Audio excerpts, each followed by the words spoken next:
बिस्मिल्लाहिर्रहमानिर्रहीम। अस्सलामुअलैकुम। Saudi Urdu news channel में आप सबको खुश आमदीद कहा जाता है। सऊदी अरब के सिक्योरिटी इदारे रोज़ाना की बुनियाद पर गैर मुल्की अफराद मुख्तलिफ़ कंपनियों कफ़ीलों को ख़बरदार करते आ रहे हैं कि तफ्तीशी कार्रवाइयाँ तेज़ कर दी गई हैं।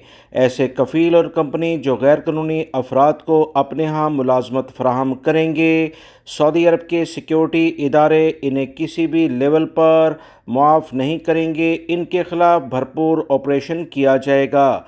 ताज़ा तरीन इतलात सऊदी वज़ारत दाखिला की जानिब से जारी हुई हैं कि सिर्फ 7 दिनों के दौरान 15,116 गैर मुल्की अफराद को गिरफ़्तार किया गया है, जो सऊदी अरब में गैर कानूनी लेवल पर इधर उधर काम करते हुए पाए गए, और कुछ अफराद तो ऐसे कामों में मुलव्विस पाए गए जो सऊदी अरब में सख्त कवानीन की खिलाफ वर्जी में शुमार होते हैं। सऊदी वज़ारत दाखिला ने ताज़ा तरीन अपडेट शेयर करते हुए बताया कि 2097 में वो अफराद गिरफ्तार हुए जो अकामा तो सऊदी अरब में रखते थे, मगर इनके अकामे पर मायने कुछ और था, प्रोफेशन कोई और था, और वो काम कोई और करते हुए पकड़े गए।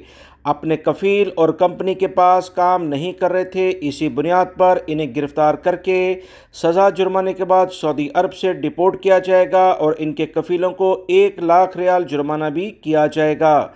सऊदी अरब के सिक्योरिटी इदारों ने मुश्तरका ऑपरेशन करते हुए 331 ऐसे गैर मुल्की अफराद को गिरफ़्तार किया है जो गैर कानूनी लेवल पर सऊदी अरब में दाखिल होने की कोशिश कर रहे थे। सऊदी अरब के सिक्योरिटी इदारों ने कहा कि 10 ऐसे सऊदी शहरी और गैर मुल्की अफराद भी इसमें शामिल हैं। इन्हें गिरफ़्तार किया गया जो गैर कानूनी गैर मुल्की अफराद को सऊदी अरब में ट्रांसपोर्ट की सहूलत, मुलाजमत की सहूलत और रिहाइश की सहूलत फराहम किए हुए थे। याद रखें, इस जुर्म पर 10 लाख रियाल जुर्माना और 15 साल की कैद की सज़ाएं मुकर्रर हैं। सऊदी अरब में रहते हुए कवानीन का लाजमी एहतराम करें। वीडियो लाइक करके ज़्यादा से ज़्यादा दोस्तों से शेयर कीजिएगा ताकि वो भी ये मालूमात जान सकें। अस्सलामु अलैकुम।